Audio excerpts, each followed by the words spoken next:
बिस्मिल्लाहिर्रहमानिर्रहीम। मैं हूं मलिक सुफियान और हम लोग स्टार्ट कर रहे हैं सब्जेक्ट स्पेसिफिक केमिस्ट्री का। ये हमारा क्रैश कोर्स चल रहा है और आज अल्लाह के फजल करम से हमारी ये 6th क्लास है। हम क्रोमेटोग्राफी का हमने चैप्टर स्टार्ट किया हुआ था। क्रोमेटोग्राफी हम कर रहे थे। इसके हमने दो तीन पार्ट्स में क्रोमेटोग्राफी को डिवाइड किया था। फर्स्ट पार्ट क्रोमेटोग्राफी में हमने क्रोमेटोग्राफी के बेसिक, उसकी टर्म्स, उसका बेसिक कॉन्सेप्ट्स, उसके क्लासिफिकेशन और प्रिंसिपल और क्लासिफिकेशन की जो मज़ीद टाइप्स थी और उनकी जो एप्लीकेशंस है हर एक की हमने वो डिस्कस की थी फर्स्ट पार्ट में। सेकंड पार्ट हमने बनाया था कि क्रोमेटोग्राफी की रिक्वायरमेंट्स क्या हैं और उनका वर्किंग क्या है, उनका प्रोसीजर क्या है, वो हमने देखी थी। तो हाँ, क्रोमेटोग्राफी को इस तरह से। और थर्ड में हमने रखा था क्रोमेटोग्राफी का कंपैरिजन या डिफरेंस हम चेक करेंगे डिफरेंट टाइप्स में।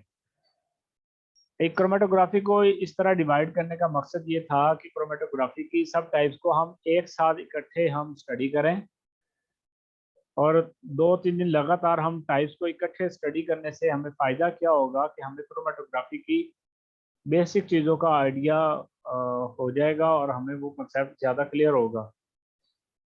इसलिए हमने क्रोमेटोग्राफी को इतने टाइप्स में डिवाइड किया था, इतने पार्ट्स में, ताकि हम ज़्यादा से ज़्यादा क्रोमेटोग्राफी को अच्छे से स्टडी कर सकें और बार बार वही पॉइंट्स आएंगे, उन चीज़ों से रिलेट होंगे एक दूसरे के साथ, वो हमें क्लियर हो जाएंगी चीज़ें।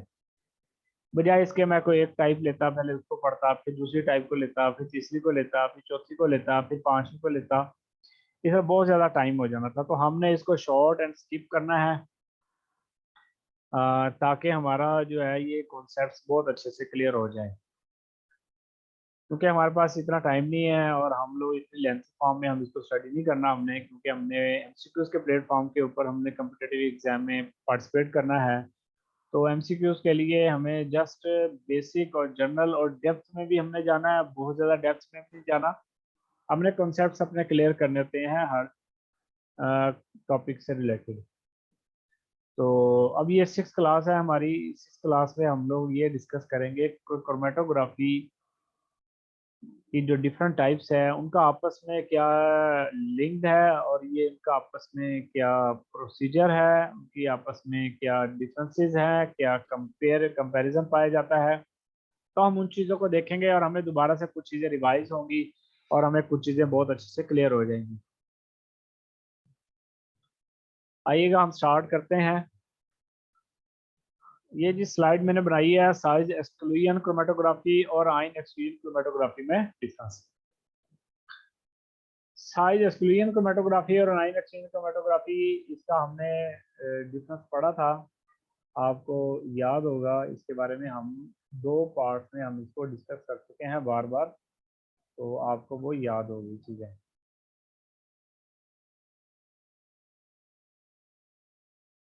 मैं इसको ज़रा क्रोमेटोग्राफी इसमें ऐड कर दूं वर्ड, ताकि ये टॉपिक हमें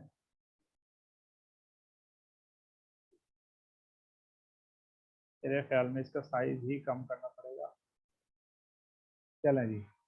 तो डेफिनेशन में हम क्या देखते हैं कि जो साइज एक्सक्लूजन क्रोमेटोग्राफी है इसको हम एक नाम जेल फिल्ट्रेशन क्रोमेटोग्राफी का नाम भी देते हैं। इसको जेल फिल्ट्रेशन का नाम इसलिए देते हैं कि इसमें जेल मौजूद होती है और उसमें जो एनालाइट होता है आपका वो फिल्टर होकर नीचे आता है। और ये डिपेंड करता है, इसकी separation of the components depend करते हैं डिफरेंस इन मॉलिक्यूलर वेट और साइज, यानी कि साइज और वेट की बेस पर इनकी सेपरेशन होती है, जिसकी वजह से इसको हम साइज एक्सक्लूजन क्रोमेटोग्राफी कहते हैं। जेल फिल्ट्रेशन इसलिए कहते हैं कि इसमें जेल यूज की जाती है। फिल्ट्रेशन इसलिए की जाती है कि जैसे फिल्टर हो रही है कि स्मॉल मॉलिक्यूल्स रिलीज हो जाएंगे और लार्ज रह जाएंगे, या लार्ज निकल जाएंगे और स्मॉल रह जाएंगे। जेल फिल्ट्रेशन में अब एक यहाँ पर एक बात आ गई है मेरे माइंड में, वो मैं आपको बताता जाऊं कि जेल फिल्ट्रेशन में दो तरह के काम हो सकते हैं। मैंने आपको इसके ऊपर एक एग्जांपल दी थी कि जैसे कोई प्रोग्राम चल रहा है, वहाँ पे गार्ड खड़े हैं और वहाँ पे छोटे और बड़े आदमी दो आ जाते हैं। छोटे का मतलब है छोटे बच्चे आ गए और बड़े आ गए। तो बड़े आदमी को रोक लिया जाता है कि नहीं सर आप नहीं जा सकते, और छोटे बच्चे जो होते हैं वो इधर उधर होके टांगों से या साइड से होके वो गुजर जाते हैं, निकल जाते हैं, हाथ में नहीं आते। तो जेल फिल्ट्रेशन में एक ये कॉन्सेप्ट हो सकता है। जेल फिल्ट्रेशन में एक दूसरा कॉन्सेप्ट ये भी है कि छोटे बच्चों को रोक लिया जाता है कि दूसरा प्रोग्राम है उसमें सख्ती है कि बच्चे नहीं आ सकते, बड़े जा सकते हैं। तो बच्चों को रोक लिया जाता है और बड़ों को जाने दिया जा सकता है। तो इस तरह का काम भी हो सकता है जेल फिल्ट्रेशन में कि आपके पास जो लार्ज मॉलिक्यूल्स हैं वो इंट्रैप हो जाते हैं जेल में, वो वहाँ पर फंस जाते हैं, और स्मॉल मॉलिक्यूल जो है वो इल्यूट हो जाते हैं जेल फिल्ट्रेशन क्रोमेटोग्राफी से। तो आप ये कॉन्सेप्ट भी ध्यान में रखिएगा। आयन एक्सचेंज क्रोमेटोग्राफी में हम आयनिक सब्सटेंसेस की बेस के ऊपर उसको सेपरेशन करते हैं, और जेल फिल्ट्रेशन में मॉलिक्यूलर वेट और साइज की बेस पे सेपरेट किया जाता है। ये इसकी डेफिनेशन है और ये इसका सेपरेटिंग पैरामीटर है। तो ये नीचे पैरामीटर मैंने लिखा है ऊपर डेफिनेशन के हवाले से, नीचे पैरामीटर है कि मॉलिक्यूलर वेट और साइज की बुनियाद के ऊपर इनकी सेपरेशन होगी, और आयन एक्सचेंज क्रोमेटोग्राफी में आयंस की बेस के ऊपर सेपरेशन होगी। तो वर्किंग इसकी इस तरह से होगी कि कंपोनेंट्स में जो इल्यूट होते हैं from the chromatography column, according to size की बुनियाद पर कॉलम से वो रिलीज होंगे। और जो आयन एक्सचेंज क्रोमेटोग्राफी में है उसमें जो आयनिक रेजन है वो फिक्स होता है स्टेशनरी फेज में, और स्टेशनरी फेज में जो आयंस पाए जाते हैं वो आपको सेपरेट करते हैं इनको आयनिक कंपाउंड जो मौजूद होते हैं एनालाइट में या आयनिक सब्सटेंस मौजूद होते हैं उन उस हवाले से उसको एक्सचेंज करते हैं। यहाँ पर एक्सचेंज का है, यहाँ पर इल्यूट का है। तो वर्किंग में यहाँ इल्यूशन होती है, यहाँ पर एक्सचेंज होती है, और फिर इल्यूट होते हैं। यूजेस क्या है कि हम इसको मैक्रोमोलिक्यूल्स पर अप्लाई करते हैं, और इनको हम उन कंपाउंड्स में जहाँ जिनमें आयंस पाए जाते हैं उन पर हम इनको यूज़ करते हैं। तो आपकी जहाँ जहाँ पर भी इसकी ज़रूरत हो आप इनको यूज़ कर सकते हो। आ जाए नेक्स्ट, मैंने इसका डिफरेंस आपके सामने रखा है साइज एक्सक्लूजन क्रोमेटोग्राफी और अफिनिटी क्रोमेटोग्राफी। तो जेल फिल्ट्रेशन क्रोमेटोग्राफी या साइज एक्सक्लूजन क्रोमेटोग्राफी, इसके बारे में अभी बताया है मैंने आपको कि मॉलिक्यूलर वेट और साइज की बुनियाद पर सेपरेशन की जाती है।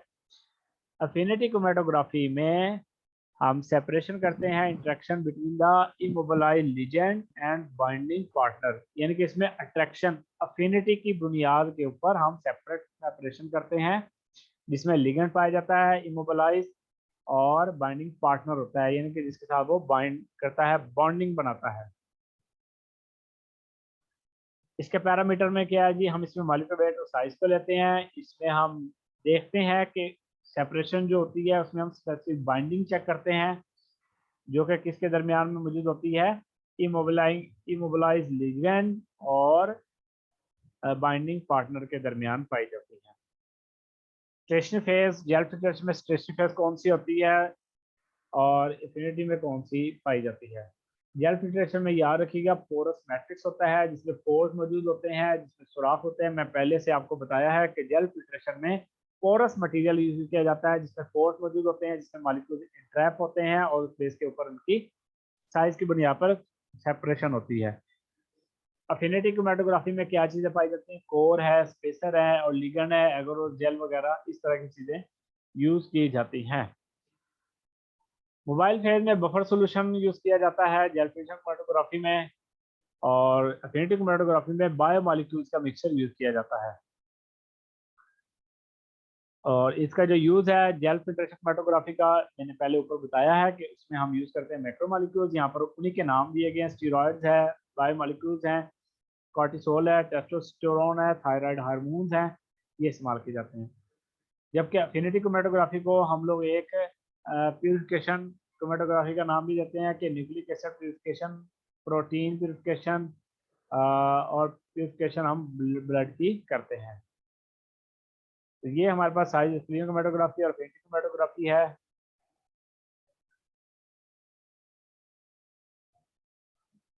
नेक्स्ट टाइप है गैस सॉलिड और liquid, gas liquid chromatography. GC chromatography में जो दो टाइप पाई जाती है स्टेशनरी फेज के ऊपर सॉलिड और लिक्विड, उस बेस पर होती है।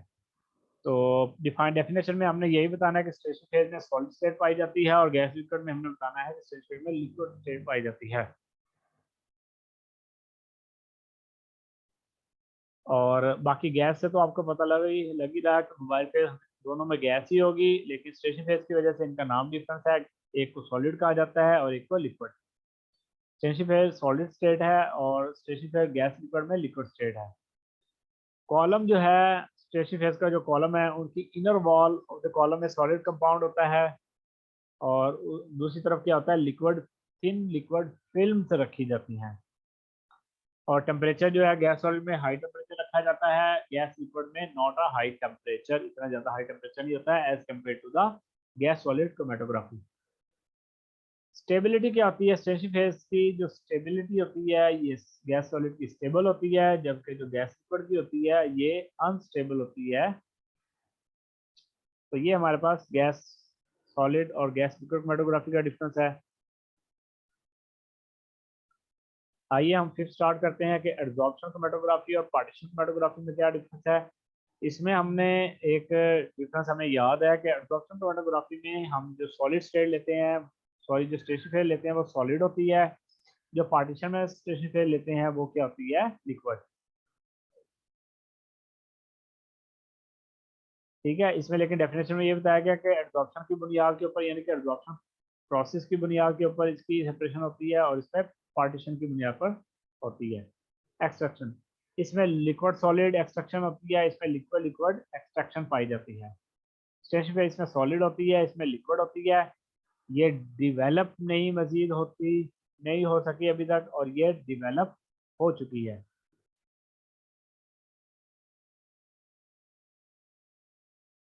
पेपर क्रोमेटोग्राफी और थिन लेयर क्रोमेटोग्राफी है। पेपर क्रोमेटोग्राफी ये कि लिक्विड लिक्विड एब्जॉर्प्शन हो सकती है, और इसमें जो सॉल्युबिलिटी पाई जाती है कंपाउंड की, इसमें हम सेलुलोज पेपर लेते हैं as is the stationary phase. Thin layer chromatography में आपको मालूम है कि सिलिका जेल होती है और मोबाइल फेज हम यूज करते हैं, और थिन लेयर इसमें प्लेट्स यूज की जाती है प्लेनर फॉर्म में। आप ऐसे करें ना, आपको वॉइस नहीं आ रही, आप दोबारा से बैक होकर आए तो आपको आवाज़ आ जाएगी। आप री अनजॉइन करें फिर ज्वाइन करें, आपको आवाज़ आ जाएगी। बाकी को आवाज़ आ रही है?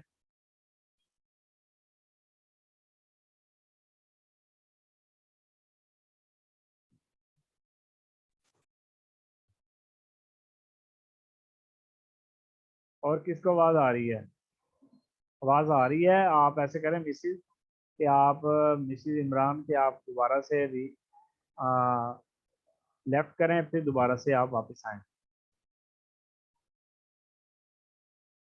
तो आवाज़ का इशू आपकी तरफ से है, अपना माइक वगैरह आपने जो है ना वो चेक करें, आपकी ब्लू जो वॉइस वगैरह है वो क्यों नहीं आपको पहुंच रही।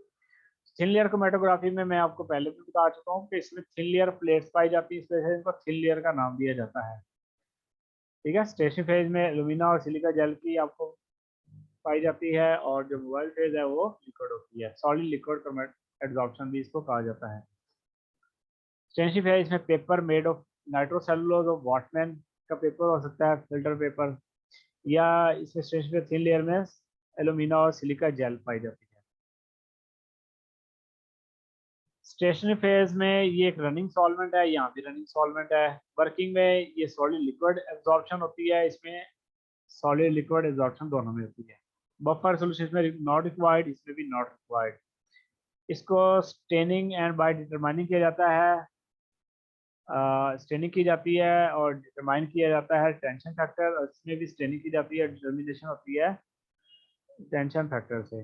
तो ये तकरीबन एक दूसरे के साथ मिलती जुलती भी हैं, क्योंकि ये पेपर प्लेनर क्रोमेटोग्राफी ही है। आइए नेक्स्ट हम देखते हैं HPLC और UPLC। तो HPLC को मैंने बताया था कि ये हायर परफॉर्मेंस लिक्विड क्रोमेटोग्राफी है, और HP और UPLC क्या है, ultra high performance liquid chromatography है। इसमें पार्टिकल साइज मैंने आपको बताया था कि ज़्यादा होता है, यानी कि अबाउट 5 माइक्रोमीटर है, और जबकि UPLC में साइज है अबाउट 2 माइक्रोमीटर। इसमें जो पंप का प्रेशर है होता है वो 40 मेगा पिक्सल है, सॉरी मेगा पास्कल है, सॉरी पिक्सल कह दिया मैंने, मेगा पास्कल है, और इसमें 100 मेगा पास्कल है। यानी कि जो यूपीएलसी है इसमें पार्टिकल साइज कम होने की वजह से इसका प्रेशर हाई होता है। ठीक है, पार्टिकल साइज ज़्यादा डेंस हो जाता है और प्रेशर ज़्यादा क्रिएट होता है और ये इनको ज़्यादा बेयर करना पड़ता है यूपीएलसी को। तो मैंने इसको आप डिटेल से डिस्कस किया था। इसको अगर ये एचपीएलसी यूपीएलसी इनके बारे में थोड़ी सी डिटेल चाहिए, वो चाहिए मेरे जो लेक्चर्स हैं इससे पहले वाले, वो ज़रूर देखें, फिर ही आपको ये इन चीज़ों की ज़्यादा समझ आएगी, जिसमें हम इनकी वर्किंग और इनकी हमने रिक्वायरमेंट्स और इनकी हमने बेसिक डिस्कस की थी, वो आप ज़रूर वीडियो देखिएगा। देखें मैं क्या हेल्प करूं, वॉइस आपको नहीं आ रही। आप अब मैं अब आपका या तो आप अगर लैपटॉप से ऑन है,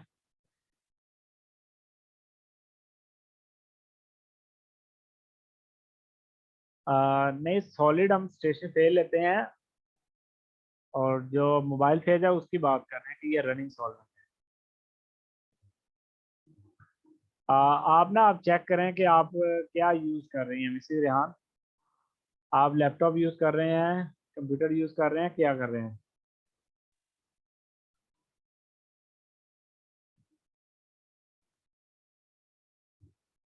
आप ऐसे करें ना, एक दफ़ा लेफ्ट करें, फिर दोबारा से आप ज्वाइन करें, लीव कर जाएं, लीव करके दोबारा ज्वाइन करें।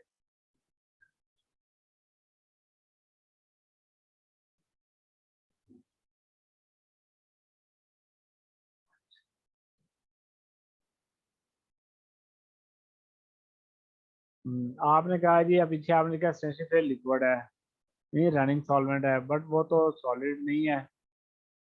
किस में मैंने बताया? एक मिनट मैं पीछे वाली स्लाइड ओपन कर लेता हूँ।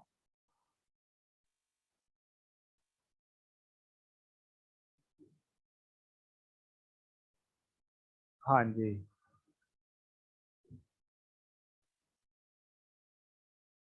इकरा मैं देख रहा हूँ कौन सी आप कौन सी को आप कह रही है रनिंग सॉल्वेंट? ये वाली सर रनिंग पेपर सॉल्वेंट। को। हाँ जी ठीक है। जी इसमें जी। सॉलिड पेपर क्रोमेटोग्राफी में देखो दो तरह के ऑप्शंस हो सकते हैं कि एक तो लिक्विड लिक्विड एब्जॉर्प्शन हो सकती है और सॉलिड का भी इसमें ऑप्शन है।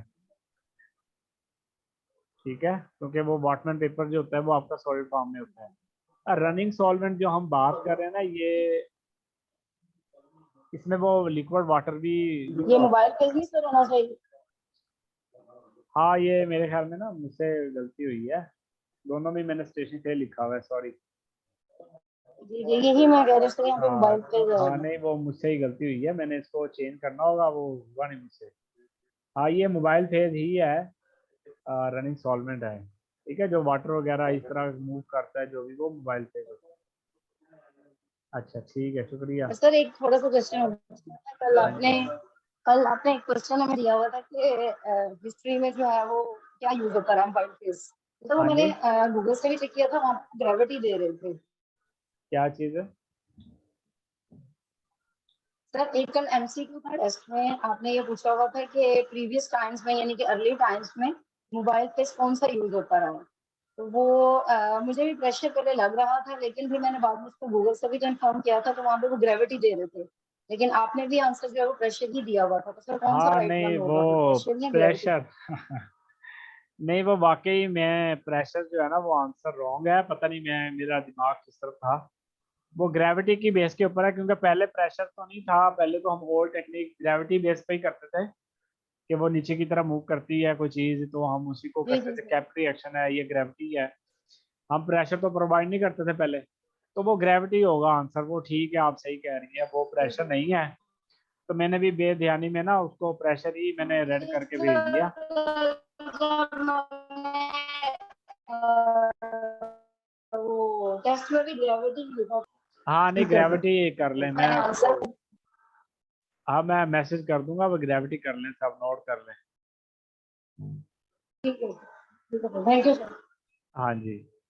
अच्छा मैं बता रहा था कि पंप प्रेशर जो है वो एचपीएलसी में 40 मेगा पास्कल होता है और यूपीएलसी में 100 मेगा पास्कल है। तो उसकी रीज़न मैं आपको बता चुका हूँ, मैंने आपको कहा कि प्रीवियस लेक्चर्स आप ज़रूर लिसन करें, आप उसको विजिट करें, उसको नोट डाउन करें इन पॉइंट्स को। यही आपको कम्पिटेटिव एग्जाम में ये चीज़ें काम आने वाली हैं। तो लो एफिशिएंसी होती है यूपीएलसी के मुकाबले में, हाई एफिशिएंसी होती है एचपीएलसी के मुकाबले में। रिजॉल्विंग पावर इसकी लो होती है यूपीएलसी से, और यूपीएलसी की रिजॉल्विंग पावर हाई होती है एचपीएलसी के मुकाबले में। तो कॉलम लाइफ इसकी हायर होती है और यूपीएलसी की लोअर होती है। और कॉलम टेम्परेचर 30 डिग्री सेंटीग्रेड होता है क्रोमेटोग्राफी कॉलम में, और जबकि उसमें 65 डिग्री सेंटीग्रेड तक हम रख सकते हैं। टाइम जो होता है, कोई भी आप सैंपल करते हैं उसको 50 मिनट्स लगते हैं और यूपीएलसी में 5 मिनट्स लगते हैं। तो ये इसका छोटा सा मैंने कंपैरिजन बनाया, इसको आप नोट कर सकते हैं। इसके अलावा आ जाएं टीएलसी और एचपीटीएलसी है, थिन लेयर क्रोमेटोग्राफी है, और थिन लेयर क्रोमेटोग्राफी की मॉडिफाइड फॉर्म है एचपीटीएलसी। थिन लेयर क्रोमेटोग्राफी मैनुअल होती है और एचपीटीएलसी इंस्ट्रूमेंट के साथ होती है, यानी कि ये हैंडमेड है और ये प्री कोटेड है, यानी कि इंस्ट्रूमेंट के साथ होती है। इसमें पार्टिकल साइज 10 to 12 माइक्रोमीटर रखा जाता है। एचपीटीएलसी में हम माइक्रो साइज स्मॉल करते हैं 5 to 6 माइक्रोमीटर। सैंपल वॉल्यूम जो होता है वो 1 to 10 माइक्रोलीटर होता है, और इसमें और भी कम हमें करना पड़ता है 0.2 माइक्रोलीटर। हमें इसका साइज सैंपल का क्यों कम करना पड़ता है? Due to the column size हमारा डिक्रीज कर जाते हैं। जी बिल्कुल, मैंने इसलिए टाइप्स रखी है कि हमें कुछ चीज़ें और क्लियर हो जाएंगी। तो हम क्रोमेटोग्राफी के लेक्चर जिन्होंने पहले नहीं लिए तो वो प्रीवियस लेक्चर ज़रूर देखें, वो भी हेल्पफुल है। वो आप उसको आप क्या कहते हैं, डिनाई नहीं कर सकते कि वो आपको हेल्पफुल नहीं देंगे। एफिशिएंसी इनकी लेस होती है और एचपीएलसी की एफिशिएंसी हाई होती है। लेयर थिकनेस जो होती है इनकी, जो थिन लेयर की है वो 250 माइक्रोमीटर है और इनकी 100 माइक्रोमीटर, यानी कि हमने इसको और थिन कर लिया है। प्लेट हाइट जो है वो 30 माइक्रोमीटर है और एचपीटीएलसी में 12 माइक्रोमीटर है। इसमें सिलिका जेल, एल्यूमिनियम और कीजल गर्ल नहीं कहना, गर इस्तेमाल होती है। इसमें सिलिका और एल्यूमिना सॉलिड स्टेट या स्टेशन फेज इस्तेमाल की जाती है। इसको 15 मिनट लगते हैं और एचपीटीएलसी को 5 मिनट्स लगते हैं सैंपल करने में।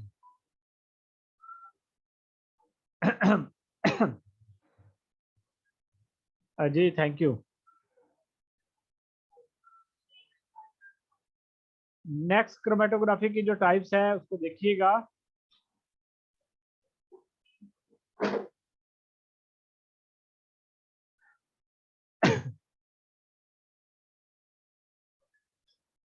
ठीक है, ये हमारी हो गई है। नेक्स्ट है रिवर्स फेज और नॉर्मल फेज एचपीएलसी। एचपीएलसी की दो टाइप्स बड़ी मशहूर हैं। इसमें से एक रिवर्स फेज है और एक नॉर्मल फेज है। रिवर्स फेज में जो स्टेशनरी फेज हम यूज करते हैं वो हाइड्रोफोबिक होती है, इट्स मीन नॉन पोलर होती है।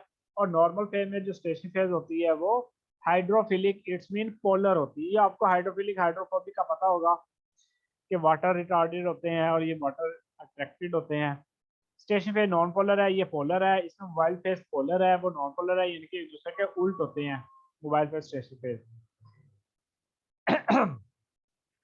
Aqueous miscible organic solvent like इसमें इस्तेमाल किए जाते हैं मोबाइल फेज एसीटोनाइट्राइल या मिथानॉल हम इस्तेमाल करते हैं, एक्वस वाले होते हैं, इनके जो वाटर में डिजॉल्व होते हैं। और इसमें ऑर्गेनिक सॉल्वेंट इस्तेमाल करते हैं, हेक्सेन है, इथाइल एसीटेट हम इस्तेमाल करते हैं। इनको टाइम लगता है 15 मिनट्स का, इसको 5 मिनट्स का। ठीक है, इसमें मुझे याद आ रहा है कि एक ज्यादातर यूज की जाती है नॉर्मल फेज, शायद मुझे भी थोड़ा सा भूल गया है। इसमें से ना एक ज्यादातर यूज की जाती है। आज 10 की तरफ जाते हैं, पेपर क्रोमेटोग्राफी और कॉलम क्रोमेटोग्राफी। ये आपको मालूम है, पेपर क्रोमेटोग्राफी एक प्लेनर क्रोमेटोग्राफी है और जो कॉलम क्रोमेटोग्राफी है ये कॉलम क्रोमेटोग्राफी। प्लेनर और कॉलम क्रोमेटोग्राफी में जो डिफरेंस बताया था वो ये है कि ये सॉलिड लिक्विड एब्जॉर्प्शन है। इसमें हम ion exchange, size exclusion, charge और शेप की बुनियाद के ऊपर हम करते हैं, यानी कि इसमें कॉलम यूज होता है और उसमें पेपर यानी कि प्लेनर है। पेपर क्रोमेटोग्राफी में हम शीट ऑफ फिल्टर पेपर या सेलुलोज पेपर हम यूज करते हैं स्टेशनरी फेज के लिए। इसमें हम कॉलम में कोई एडजॉर्बेंट यूज़ करते हैं जिसमें सिलिका वगैरह जैसे है ग्लास ट्यूब में इस्तेमाल करते हैं। तो हमारी क्लास भी एंड होने वाली है 10 मिनट्स में, बस हमारा लेक्चर भी एंड होने वाला है। आज का लेक्चर हमारा ये शॉर्ट होगा। फिर जो दोबारा क्लास ज्वाइन करेंगे मैं आपको कल के बारे में थोड़ा सा बताऊंगा कि कल की हमारी जो क्लास है वो कैसे इंपॉर्टेंट है, क्या हम सीखने वाले हैं और हमारा क्या प्लान है। वो बहुत ज़्यादा आपको हेल्पफुल देगी चीज़ें। तो उसके लिए हम दोबारा से क्लास ज्वाइन करेंगे, लेकिन ये लेक्चर हमारा इसी में उम्मीद है कंप्लीट हो जाएगा। It can be carried out, ये बीकर लाइक चैम्बर जार वगैरह में हम इसको कर लेते हैं, इस पर इससे एक्सपेरिमेंट को। इसके लिए हमें कॉलम वगैरह को यूज़ करना पड़ता है, ठीक है, ग्लास ट्यूब वगैरह हमें यूज़ करनी पड़ती है सॉलिड स्टेशन फेज के लिए। सैंपल वे जो है इसमें हम बॉटम में वाटर वगैरह को ऐड करते हैं, कोई बीकर रखकर वो उसमें सैंपल क्या है ऊपर मूव करता है कैपिलरी एक्शन की मदद से, ठीक है, नीचे लिखा हुआ है कैपिलरी एक्शन। और इसमें जो हम अप्लाई करते हैं टॉप टू बॉटम वो ग्रेविटी बेस के ऊपर, यानी कि इसमें कैपिलरी फोर्स लग रही होती है, ये कैपिलरी एक्शन है तो इसमें ग्रेविटेशनल फोर्स लग रही होती है। इसमें stretching phase of the paper chromatography shorter होती है और इसमें क्या होती है लॉन्गर होती है, ठीक है, यानी कि इसमें स्मॉल होता है, इसमें लार्ज है। टाइम इसमें ज़्यादा लगता है, शॉर्ट लगता है, इसमें ज़्यादा लगता है। तो ये आपके पास पेपर और वर्सेस कॉलम क्रोमेटोग्राफी है। ये एक और मैंने टाइप रखी है HPLC और HPTLC।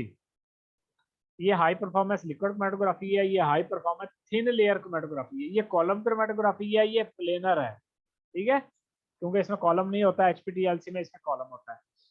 इसमें स्ट्रेचिंग फेज कॉलम में होती है, इसमें स्ट्रेचिंग फेज फिक्स होती है पेपर पे। ये ज्यादातर मेनली रिवर्स फेज है, ठीक है। HPLC ज्यादातर कौन सी होती है, यहाँ मैं याद कर रहा था कि ये है कि HPLC ज्यादातर रिवर्स फेज में यूज होती है, यानी कि इसमें जो स्ट्रेचिंग फेज है वो नॉन पोलर यूज करते हैं। HPLC ज्यादातर यूज रिवर्स फेज वाली यूज की जाती है। HPTLC ज्यादातर नॉर्मल फेज वाली यूज की जाती है। ये क्लोज सिस्टम होता है, यानी कि मुकम्मल है, ये एक ओपन सिस्टम है। प्रेशर इसमें HPLC में ज्यादा होता है, जबकि HPTLC में हम एटमॉस्फेरिक प्रेशर यूज करते हैं। इसको 2 से 60 मिनट्स लग सकते हैं पर सैंपल को, इसमें कम लगता है टाइम, 2 to 30 मिनट, क्योंकि इसमें प्रेशर ज्यादा हो जाता है जिसकी वजह से इसको टाइम ज्यादा लगेगा। इसमें हम पैरेलल एनालिसिस नहीं कर सकते, यानी कि हम एक छोड़ के दूसरा नहीं कर सकते, हमें एक पर ही करना, एक ही हमें करना पड़ता है। इसमें हम पैरेलल एनालिसिस कर सकते हैं, अलाउ होते हैं। तो ये मैंने इसकी 10 डिफरेंसेस मैंने जो मुझे लग सके कि ये इंपॉर्टेंट है, ज़्यादा ये हमें करने चाहिए, ये हमारे से रिलेटेड है, तो मैंने जितनी हो सकी है डिफरेंस कंपैरिजन मैंने आपस में किए हैं कि इनका आपस में कैसे लिंक है, कैसे कंपैरिजन है और कैसे हम एक दूसरे को तेजी आसानी के साथ कंपेयर करके समझ सकते हैं। तो ये आपके पास 11 क्रोमेटोग्राफी की टाइप्स हैं, तो इसको आप देख सकते हैं। मैं इसको फिलहाल क्लोज कर रहा हूँ शेयरिंग को, और मैं मीटिंग एंड कर रहा हूँ। दोबारा से मैं आपको लिंक भेज रहा हूँ, आप ज्वाइन हो, फिर हम कल की बारे में डिस्कस करेंगे कि कल हम क्या करने वाले हैं, कल का हमारा क्या प्लान है। ओके जी, टेक केयर, अल्लाह हाफिज़।